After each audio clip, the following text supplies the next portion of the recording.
The road had no end that evening, just a strip of faded asphalt glowing orange under the dying sun, running straight towards somewhere he couldn't yet see. Tom Walker gripped the steering wheel of his rust-colored pickup, the same truck he bought 45 years ago when the world felt wider and the future was nothing but promise. The engine hummed, old and loyal, a little like him. Behind him lay a lifetime, his hometown, the wooden porch where his father once smoked his pipe, the laughter of his children spilling through summer nights. All of it shrank smaller and smaller in his mirror until it vanished completely. He was 24 the day he first left that porch. Back then, his pockets were empty, but his dreams were loud. The town was too small, too slow.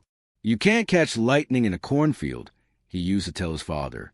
He wanted skyscrapers, neon lights, applause, anything that proved he was alive. So he packed a single suitcase, kissed his mother's cheek, and promised, "I'll make something of myself. I'll come back with more than just stories." And then he was gone. Now, decades later, that same road called him again. Only this time, it led him back, not away. He was an old man with silver hair and a heart that beat slower, softer. He'd done it all. Built companies, earned money, shook hands in glass towers, and stood under lights brighter than any stars. But in chasing the world, he had outrun himself. As the miles slipped beneath his tires, Tom could still hear the echo of those early years. Crowded bars filled with laughter, deals struck over midnight coffee, hotel rooms that never felt like home. Every success came wrapped in applause. Yet somewhere in the noise, he had misplaced the sound of his daughter's voice and the warmth of his wife's hand. He remembered the night she finally stopped waiting. It was Christmas Eve. Snow drifted across the city window while he reviewed another contract. A single voicemail blinked on his phone. His wife's voice, calm but tired. "Tom, the kids opened their gifts without you again. I hope the deal was worth it." He never called back. The truck rattled over a bridge, pulling him back to the present. The river below shimmered like liquid silver under the evening light. He slowed down, rolled the window open, and let the cold wind rush across his face. It smelled of pine and wet earth, the scent of home. For the first time in years, he allowed himself to breathe, really breathe, and whispered into the wind, "God, what have I done with my time?" The truth was simple but heavy. He had traded years for ambition, faces for figures, and love for legacy. The world had called it success. His heart called it loss. As twilight deepened, Tom pulled over near a rest stop where the road curved through endless fields. Fireflies blinked lazily in the distance, tiny sparks of life dancing above the grass. He stepped out, stretched his stiff legs, and stared at the horizon. The silence was almost holy. Somewhere, an old country song hummed from a passing car, its lyrics bleeding into the night. "You can't take it with you when you go." He smiled, a small, sad smile that only those who've lived long enough to regret understand. He reached into his coat pocket and pulled out a creased photograph. It was faded at the edges, but the faces were still clear. His wife, Emily, with her sun-touched hair, their boy, Daniel, grinning with a missing tooth, and little Sarah, holding a toy horse. The picture had traveled the world with him, tucked between papers and passports, a reminder of everything he was running toward, and everything he'd left behind. Tom sat on the hood of his truck, staring at that photograph until the stars began to show. A soft whisper filled his chest, something between longing and apology. "I'm coming home," he said, as if the night could carry his words across the miles to the people who used to wait for him. But home was no longer the same, and neither was he. When the first chill of night settled, he climbed back into the truck and turned on the heater. The radio flickered weakly before finding a local station, one of those small-town talk shows where the host read birthday dedications and the latest in the county fair. Tom chuckled. It was the same kind of voice he remembered from his father's kitchen radio. Somehow, that simple sound felt like a welcome. He drove on, slower this time. The headlights cut a narrow tunnel through the dark, and each mile seemed to peel back another layer of memory. His father teaching him to fish, his mother waving from the porch, Emily dancing barefoot in the kitchen. The echoes were warm, but they hurt too. Around midnight, he saw the faded road sign, "Welcome to Maplewood, population 3,212. his hometown. He parked the truck at the edge of town, near an old gas station that hadn't changed in 50 years. The neon sign buzzed faintly, casting pink light on cracked pavement. He sat there a long while, hands resting on the wheel, heart beating to an unfamiliar rhythm. Everything felt both distant and painfully near. Finally, he whispered to himself, "You found the world, Tom, but you lost the people who mattered." The night held its silence, offering no reply. Only the wind answered, soft and forgiving, brushing through the open window like a hand that once knew him. Sometimes the longest road is the one that leads back to yourself. Dawn came slowly over Maplewood. The sun climbed over the ridges, painting the fields gold, the same way it used when Tom was a boy. He sat in his truck by the old gas station, watching the light spill across the town. The years hadn't been kind to this place. It looked smaller now, quieter, as if time had pressed its weight down and left everything slightly bent. The bakery where he once bought sweet rolls was gone, replaced by a faded thrift store. Even the church steeple looked tired, its paint peeled by decades of rain. But the road that led past the river and down the hill to his family's old farmhouse, it was still there. He knew that turn like the lines in his own hand. Tom started the engine and let the truck roll forward, slow and careful, as though each mile was a fragile memory. The tires crunched on gravel, and the trees along the roadside whispered in the morning breeze. When he turned past Miller's Creek, the sight before him caught his breath. There it was, the house beyond the orchard. White paint now turned gray, the front porch sagging a little at the edges, but the apple trees still stood tall around it, like silent guards refusing to leave. He stopped the truck and just stared. For a long time, he didn't move. He simply sat there with his hands trembling on the wheel, watching the wind brush through the orchard leaves, listening to the soft rustle that sounded almost like voices from long ago. He stepped out slowly. The ground was damp from last night's rain, and the smell of wet soil and fallen apples filled the air. It was the scent of his childhood, sweet, earthy, alive. Tom walked up the path, the wood creaking beneath his boots. The front door still had that same uneven hinge that used to groan every time someone opened it. He smiled faintly, remembering how Emily used to scold him to fix it. He never did. The house stood silent now, except for the wind sighing through broken shutters. The porch swing, where he and Emily once sat for hours dreaming of life together, was still there, rusted, but swaying gently in the breeze. He touched the old wood railing. "You held us once," he whispered. "You held everything we were." Inside, the rooms were empty. Dust hung in the air, glittering in the sunlight that streamed through cracked windows.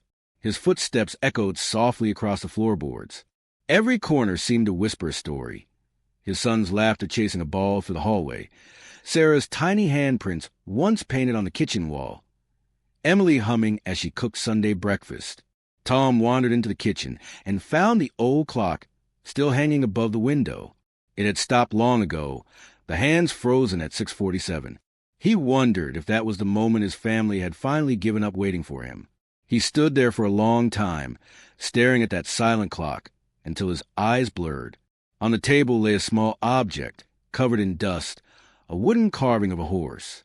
His daughter had made it for him when she was 8. He'd promised to take it with him on his first big trip, but he had forgotten it that day. Seeing it now, untouched after all these years, felt like being hit by a wave of memories he wasn't ready for. Tom sat down, holding the little carving in his weathered hands. "I kept everything I could," he said softly, "but I left behind everything I needed."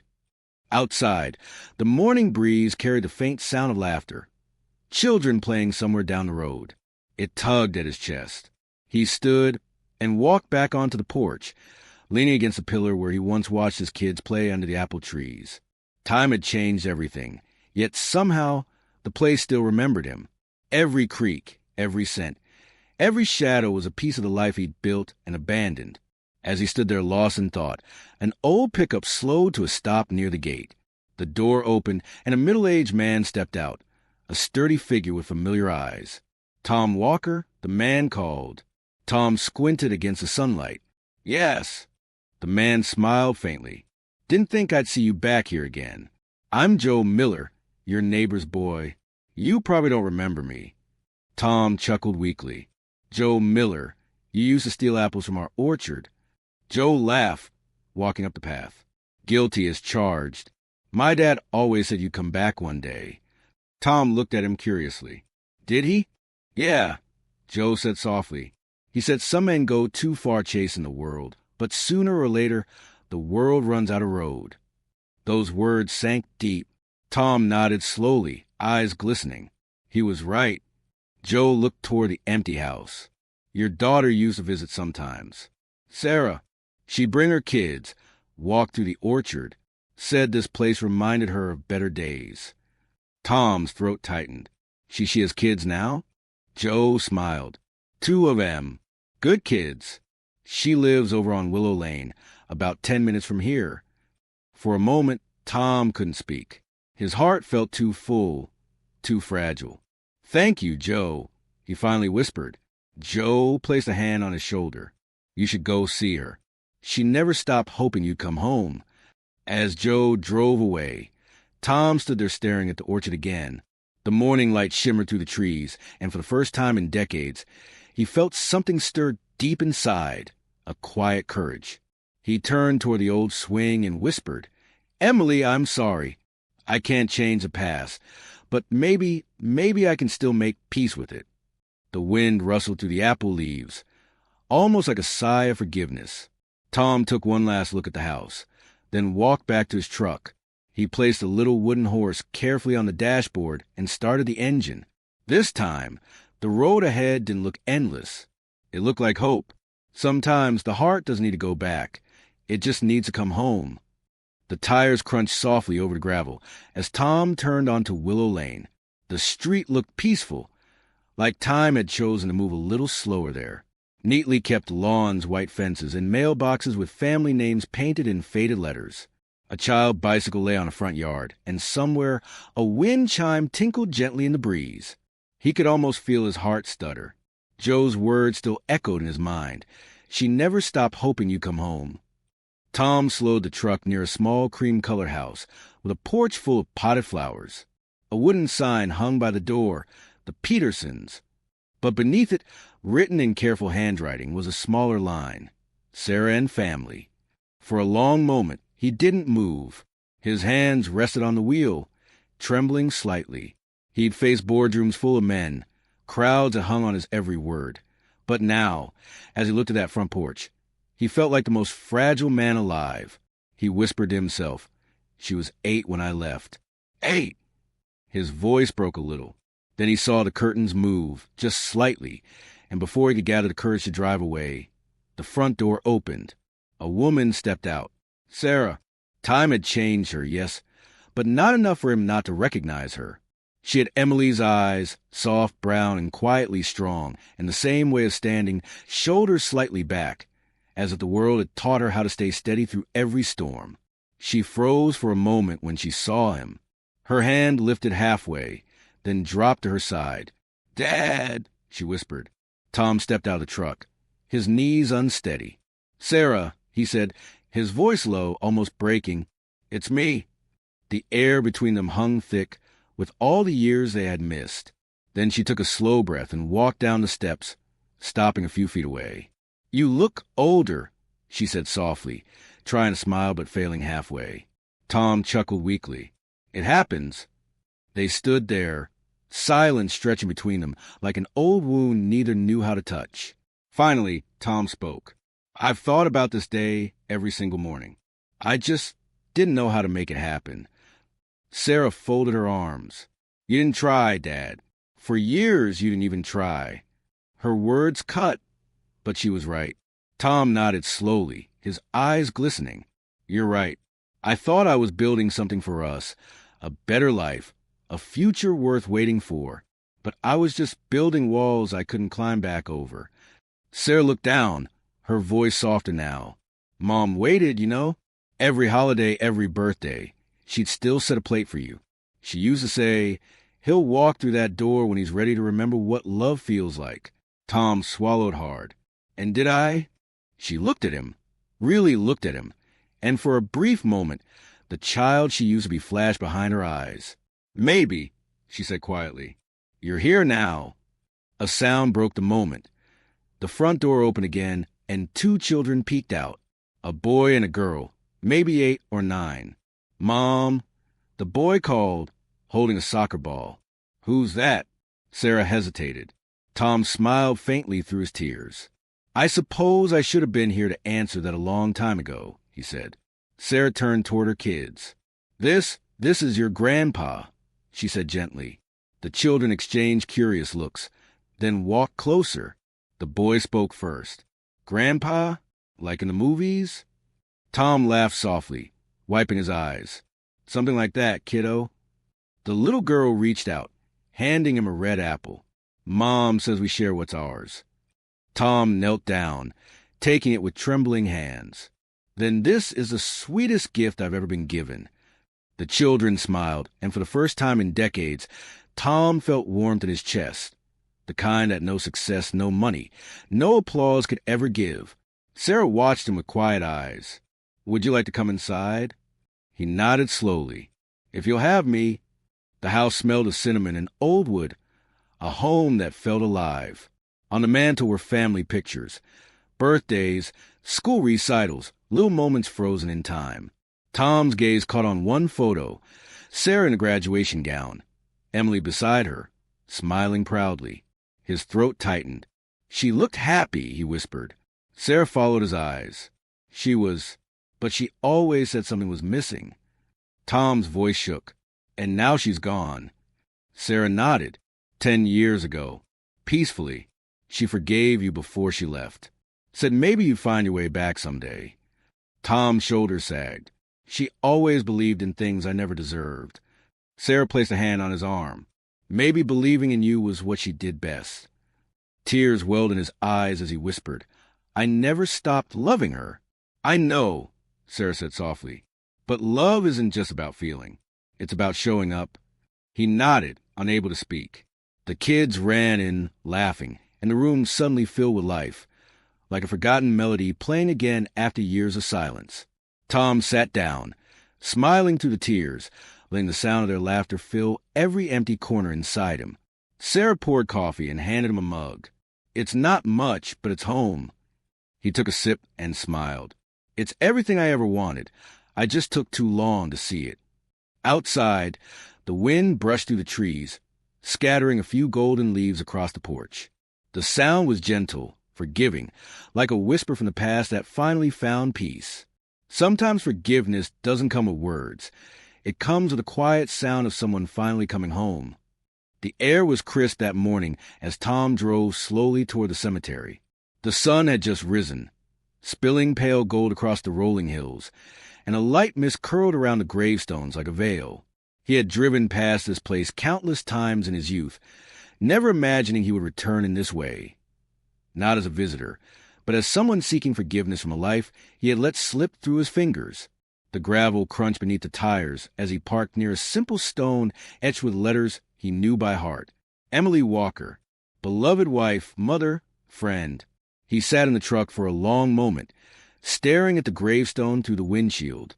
The morning wind carried the scent of wildflowers, and somewhere in the distance, a bird called. He could almost hear her voice, gentle, patient, forgiving. Finally, he stepped out. The world seemed impossibly quiet here, respectful. His feet carried him slowly to the grave, as though each step was a measure of his own worthiness. Kneeling down, he placed a hand on the cool stone. I should have been here," he whispered. His voice broke. "Every day I thought about coming back, but I kept thinking there'd be time to fix what I broke. But there wasn't. You left, and I—" He stopped, choking on the words. Years of absence, years of ambition, they all came crashing down like waves against the shore of his memory. He noticed the little things he hadn't remembered. A faded ribbon from her favorite scarf, a small bouquet of wildflowers someone had placed at the base. He closed his eyes, inhaling the faint scent of lavender lingering in the morning air. "I traded everything for money, for prestige, for dreams I thought I could only live alone. And I left you," he whispered, tears running freely now. "I'm sorry. I'm so sorry." The wind stirred the nearby trees, shaking loose a few leaves that tumbled gently onto the grass. It felt like a quiet response, a soft acknowledgement that even if words couldn't undo the past, love and regret still had a place here. Tom reached into his coat pocket and pulled out the small wooden horse, the one Sarah had given him just yesterday, and placed it carefully at Emily's feet. It's all I could carry back, all I could give now. He stayed kneeling there, letting the silence stretch, letting his heart unclench for the first time in decades. Memories came unbidden, dancing in the kitchen, summer picnics in the orchard, the first night they held Sarah in their arms. Every smile, every tear, every ordinary moment now burned his chest like a quiet fire. Eventually, he stood, brushing his hands on his coat, his gaze lingering on the gravestone. It was strange. In her absence, he finally felt her presence. Not the young, laughing Emily he had left behind, but a woman who had endured, forgiven, and left a mark so deep that he could still feel it guiding him. He turned to walk back to his truck, but his eyes fell on an empty chair under a nearby tree. Weathered, simple, forgotten. It reminded him of the chairs at his old home, the empty space at the table where he should have been, the absence he had carried like a shadow all these years. Sitting down slowly, he let his thoughts drift. He thought of Sarah, of her kids, of the laughter he had heard yesterday in their living room. He thought of the life he had missed and the quiet joy that was still possible if he chose to embrace it now. The empty chair wasn't just absence. It was a reminder that love is not lost if we return, if we try, if we show up with humility and a willing heart. Tom pulled a small notebook from his pocket. It had been his travel journal once, filled with sketches, notes, and ambitions. He opened it and began writing. I left the world to chase my dreams, and I lost the only ones who mattered. I cannot bring her back, but I can honor her memory by being here, now, with those she loved. The morning sun grew warmer, casting long shadows across the grass. Tom looked around the cemetery, feeling a strange sense of peace. Life had taken its toll, but it had also left him this chance, a chance to rebuild, to reconnect, to love again in ways that mattered more than wealth or recognition. Before he left, he knelt once more. Emily, he whispered, I will see them, your children, your grandchildren. I will be the man I should have been. And maybe that's enough. He rose slowly, straightened his coat, and walked back to his truck. The wind lifted, carrying the faint scent of flowers, the quiet promise of forgiveness. He started the engine, and as he drove away, the empty chair under the tree seemed a little less lonely, the gravestone bathed in sunlight, a witness to a man finally learning what it means to come home. Sometimes the hardest chair to fill is the one left by love, but even absence can guide you back. The afternoon sun draped Willow Lane in gold as Tom settled onto the porch, the wooden boards creaking softly beneath him. The swing swayed gently in the breeze, carrying the scent of potted geraniums and the faint perfume of autumn leaves. For the first time in decades, he felt calm, as if the world had slowed just enough to let him catch his breath. Sarah poured tea into small cups, placing one carefully in front of him. The children, curious and shy at first, hovered nearby, peeking at the old man who had suddenly appeared in their lives. Tom watched them, marveling at how fast they were growing, how life continued with or without his presence. Would you like some cookies? Sarah asked. She had baked fresh ones, the aroma still warm, sugar melting lightly into the air. Tom smiled faintly, accepting a small chocolate chip. I can't remember the last time I had cookies like this, he said, biting gently. The taste brought a memory of Emily's kitchen, of a younger Sarah helping roll the dough, of laughter spilling into the corners of their home. He closed his eyes briefly, letting the memories sink in. The children gathered closer, the boy holding a small wooden airplane he had made at school. Grandpa, he asked shyly, did you build things too when you were little? Tom chuckled. Oh, I built plenty of things. Some were good, some not so much. He smiled at Sarah. Mostly, I built dreams I didn't know how to keep safe. Sarah's eyes softened, and the little girl handed him a small drawing, a family of stick figures holding hands under a bright sun. We made this for you, she said. Tom took it carefully, feeling the weight of it in his hands. It's beautiful, he said, voice thick. Exactly the way it should be. For hours they talked. Tom shared stories of the cities he'd traveled, the jobs he'd held, and the adventures he had chased while chasing a life that never waited for him to stop and breathe. The children listened wide-eyed, laughing at the tales, imagining a world so different from their quiet street. Sarah, sitting beside him, listened more quietly, her gaze steady. "It must have been lonely sometimes," she said. Tom nodded. "Lonely, yes, but the worst part wasn't being alone. It was leaving the ones I loved most behind." He looked at her, truly looking, and added softly, "I should have been here for you, for your mother, for every birthday, every scraped knee, every Christmas morning. I missed it all." Sarah placed a hand on his. "You're here now. That counts for something, doesn't it?" He smiled, though the weight of years still pressed down on his shoulders. "It counts for a lot more than you know." Outside, the wind stirred, carrying the distant sound of children playing down the street. It reminded Tom of his own childhood, of chasing fireflies in the dusk, of running barefoot across the orchard, of Emily calling him in for dinner. He realized that though he had lost decades, the moments he had left could be just as precious, just as alive. As the sun began to dip lower in the sky, painting the porch in amber light, Tom found himself laughing at a story his grandson told, a story about a runaway puppy and a garden gnome. For the first time in years, he felt fully present. The ache of regret was still there, yes, but it had softened, replaced by connection, by the possibility of building something new. Sarah looked at him, eyes glistening. "Mom would have liked this," she whispered. "I think she would have," Tom said softly. "I think she would have liked to see me finally sitting here, just being part of the family again." The little girl tugged on his sleeve. "Grandpa, can you tell us a story from when you were my age?" Tom leaned back, smiling through tears. "All right, but only if you promise to listen carefully." And so he told them, letting the words tumble out. Stories of a young boy who dreamed too big, of a family he once took for granted, of mistakes and lessons learned. The children laughed, gasped, and begged for more, and in their faces, Tom saw a reflection of what he had been searching for all his life. Not wealth, not fame, not applause, but the quiet, persistent heartbeat of love and family. The sun sank behind the trees, casting long shadows over the porch. The world outside moved at its usual pace, but here, in this small corner of Maplewood, time seemed to pause. Tom realized something essential. The life he had chased hadn't been wrong, but it had been incomplete, and now, finally, he could fill in the missing pieces. He glanced at Sarah, at her children, at the empty swing swaying gently in the breeze.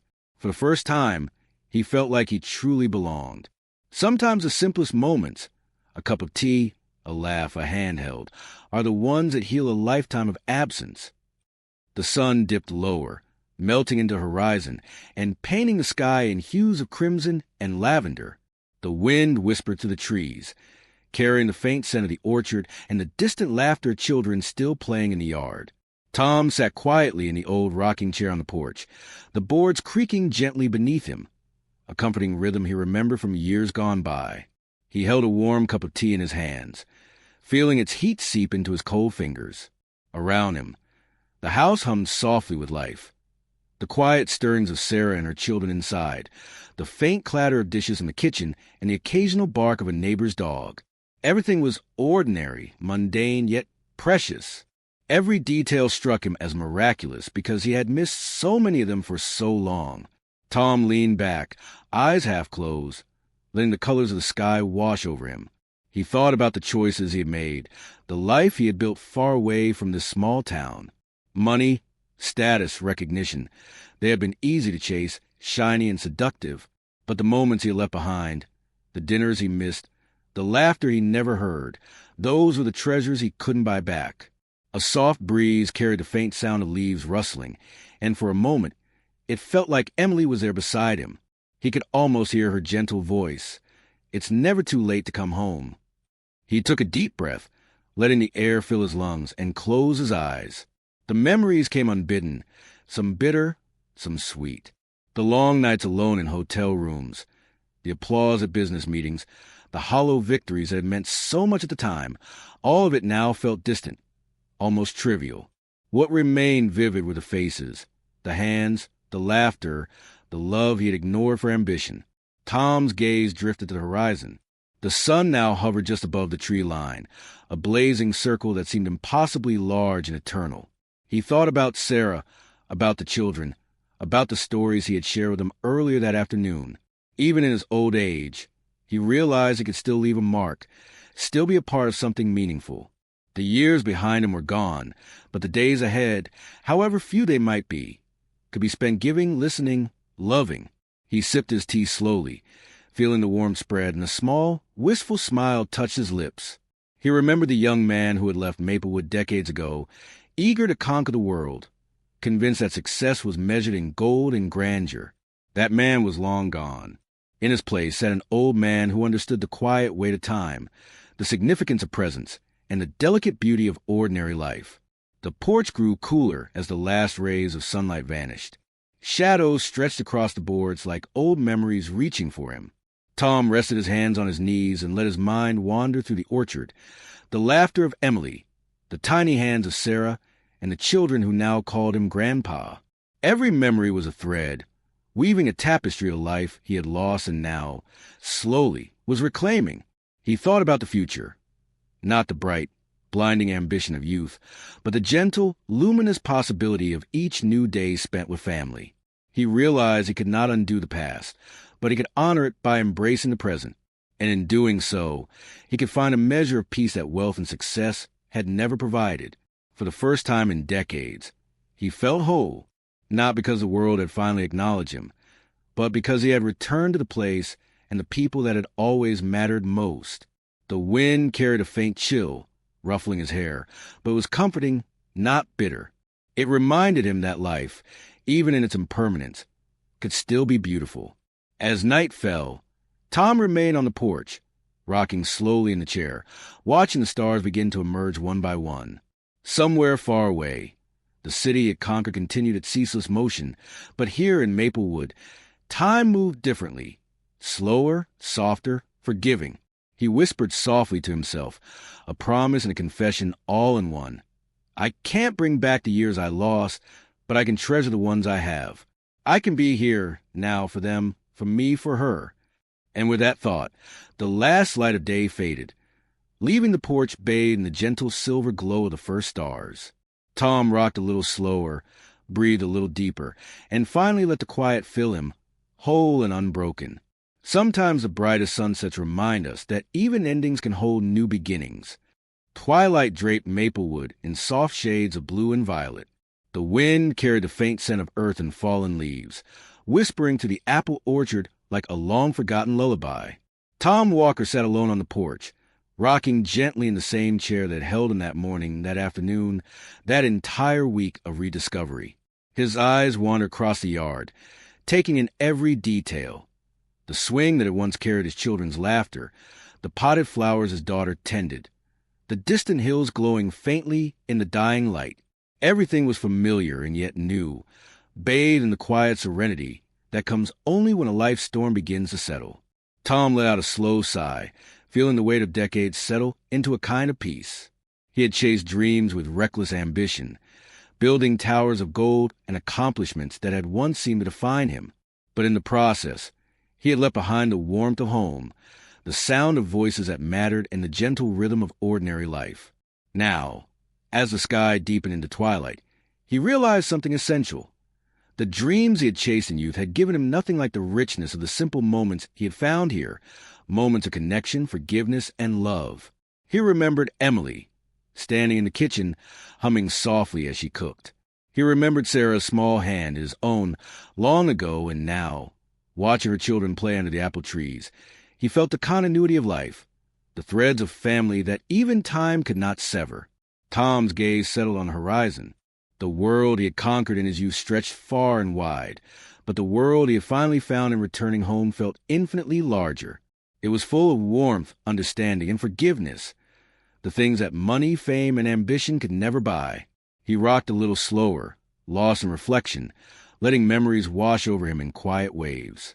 The laughter of his grandchildren echoed softly in his mind, the soft murmur of Sarah's voice, the echo of Emily's love lingering like a candle that had never truly gone out.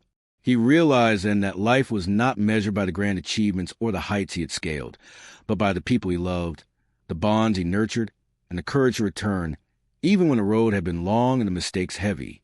Tom leaned back in his chair, closing his eyes for a moment, listening to the rustle of leaves, the soft hum of crickets, and the distant bark of a dog. All of it seemed to speak in quiet, patient voices. You are here. You are home. You are enough. He opened his eyes again, taking in the orchard bathed in the last light of day. A single apple had fallen from the tree and rolled gently across the porch. He picked it up, holding it in his hand, a simple reminder that life continues, fragile, beautiful, and fleeting, but always worth treasuring. Tom let himself smile, a slow, wistful curve of his lips.